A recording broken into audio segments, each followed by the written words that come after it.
I always wanted to start a presentation like this, so dreams come true, I guess. Good afternoon, my name is Shahar Friedman from Visa Europe, and I have two small kids at home. I have a girl and a boy. My son, his name is Ben, and he's 7 years old. And Ben is a real huge Star Wars fan. I mean, in fact, he's pretty much obsessed with Star Wars. So we saw all the Star Wars movies. He knows all the different characters, the relationship. He knows the order for the exact trilogies. Of course, Ben also needs to have all the Star Wars merchandise, which is quite a lot. So he has the bottled water, he has the Star Wars pillow, school bag. He loves Lego also, so he has a lot of Star Wars Lego. He's playing online Star Wars games, so I think you get the picture by now.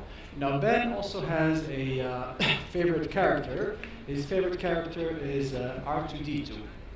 Now, R2-D2 is a very capable droid or robot, and he can do a lot of cool stuff. So he can fire laser beams, he can hack into networks, he can speak different languages, he can even save the galaxy. But what he cannot do is he cannot order you the next, your favorite cup of coffee, or your next Uber ride to the airport. So R2-D2 cannot do that. But however, there are now new artificial intelligence software agents that are called chatbots, which are running on the chat platforms and can deliver those services. So these chatbots are running on platforms like Facebook Messenger, like WhatsApp, or like WeChat, which is a very popular in China. Each one of these platforms has hundreds of millions of users, in fact. Now, for me, as an older user of technology, of gadgets, my main interaction with the digital world is through a smartphone and application or apps.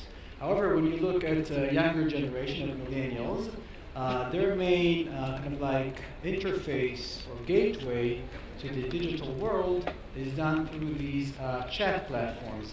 So it kind of makes sense to consolidate these apps and offer them as services running on these chat platforms. Now for businesses, this opens a great amount of opportunities to interact with the customers, to promote their brand, but also provide customer service and also offer new ways of making payments and offer new commerce channels. So you can order your coffee, order products, order taxi rides, and this is why these types of technology are interesting for us at Visa Europe. Now we're living at an era of great technological change. We've heard some fascinating presentations today. Definitely one of the biggest trends, which is likely to bring the biggest amount of disruption, is the IoT or Internet of Things. So by 2020, it is expected that 30 billion, maybe even more, IoT devices will be connected to the internet. Now, when we look at commerce today, there are two types of payment transaction. So the first type is human to human. So I go into a store and I buy a pack of cigarettes, I pay the cashier, and I get out. So that's one option. Second option is human to machine. So I use my smartphone every day to pay for parking with my mobile parking application. So that's a human-to-machine interaction. But in a truly interconnected world, when you have your smart car, as we see here today, your smart home, the appliances, and all the connected devices, we can easily foresee and envision a new type of payment, which is called machine-to-machine.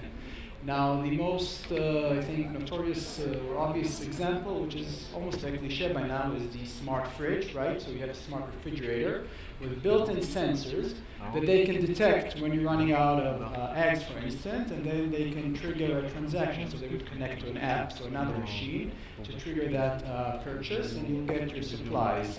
However, we could also think of other examples in the future where micropayments, really small payments, atomic payments, will become very relevant to the machine-to-machine kind of like scenario. So one example could be a smart light bulb that is now negotiating and determining what should be the best price from different electric grid providers. Or another example could be a a sky full of drones that are on the way to make deliveries, and they're now negotiating between themselves and making payments, micropayments, to prioritize their delivery. The gentleman here in the picture, his name is John Chambers, and he was CEO of Cisco for the past 20 years, very successful CEO. And he provided some very interesting insights last year. So one of the things he said was that close to 40% of companies will not exist in a meaningful way within 10 years. And those companies that will be successful are the companies that turn themselves into a digital techie version of themselves. So Chambers spoke a lot about how technology is rapidly changing our societies, our economies, education systems, and of course businesses as well.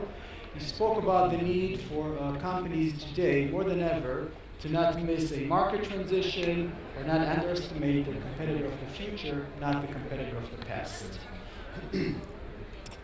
Looking at the payments industry, the payments ecosystem, so I believe that the pace of change of the payments industry today is unprecedented. Looking at the significant growth of mobile and contactless payment, so just last week, we at Visa Europe have announced that in the past 12 months, 3 billion contactless transactions were made with Visa cards across Europe. One of the main drivers for this significant growth is the TfL, or Transit of London project, which means that as a consumer, you can now use your mobile device, your wearable, your contactless card, not only to purchase, to buy coffee or buy something at the supermarket, but also pay when you get in and out of the tube or when you go to the bus. So this is really driving significant growth in contactless and in mobile payments. Another interesting indicator is if we look at the amount of money that is being invested by venture capital firms into startups in the fintech, financial technology world. So this investment has actually quadrupled from 2013 to 2014 to $12 billion. And this really, I think, underlies how technology, how software will change the nature of money. Whether we're talking about the way that people invest money today, so we have these new tools or applications like eToro, which is kind of like a social platform where you can follow other investors and basically mimic their investing habits. Direct peer-to-peer loans between people using applications which are disintermediating banks and financial institutions. And of course, to payments, so new payment devices, new payment form factors, but also new payment experiences that we're seeing in the market. Just like many other financial institutions and also other companies worldwide, Visa is also looking very closely at the blockchain. So the blockchain as a technology, as the kind of like underlying protocol behind Bitcoin, and we're looking to see whether it can be applied for relevant use cases or applications for our industry. So one example is a proof of concept, a project that we did last year through our innovation arm called Visa Europe Collab, where we partnered with a company in the UK called Amplified, and we facilitated an application service to enable a remittance. Remittances are payments that are sent from foreign employees to their home countries. So we did a nice POC that facilitated that type of payment from a Visa card to the M-Pesa service in Africa using the blockchain technology. So how are we at Visa are basically setting up ourselves to help our customers, our partners, our stakeholders to overcome some of these challenges and grasp some of these opportunities. So first of all, we are changing our mindset. So we're kind of like moving to a mode of from made by Visa to enabled by Visa. So that means that we're starting to expose services and data from our systems to our clients and other stakeholders to make it easier for them to develop these new innovative payment solutions and deliver them to their customers. So one very significant achievement was the launch of the Visa Developer Portal. So the Visa Developer Portal exposes different APIs like Visa transaction controls, like peer-to-peer payments using Visa Direct, like Visa Checkout, which is our online payment service. Again, to allow our issuers, our acquirers, but also other stakeholders like retailers and tech companies to use these services and build their solutions. Another very significant platform that I want to mention is our tokenization platform. Tokenization platform will play an instrumental role as a bridge to innovation, to these new connected devices and other applications. So today, our tokenization platform is already connected to Apple Pay, Samsung Pay, and Android Pay, which, by the way, announced yesterday that they're launching in the UK, so the first European market. And we also tokenization will provide a platform to our issuers to develop their own mobile wallet application using the Visa tokenization service. We're also very much well engaged in innovation space. And before I talk about that, let me show you a short clip of a Visa campaign we did last year using augmented reality.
So Visa Europe Collab is our innovation arm that we launched a year ago.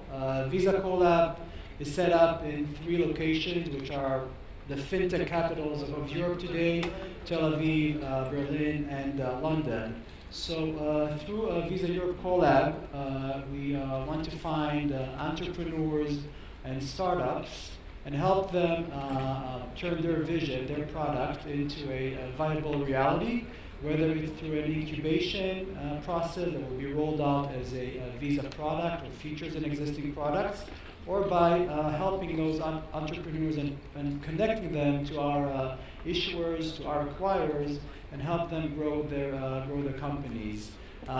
In Visa Collab, we've identified 6 different themes that we're focusing on and looking for startups in those fields. So just to name a few, the first one is blockchain, as to private blockchains and smart contracts. The second one is authentication.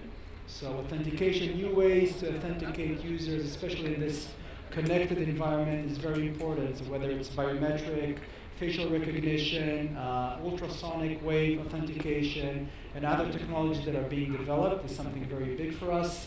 Another one, also very important, is all about the consumer retailer journey.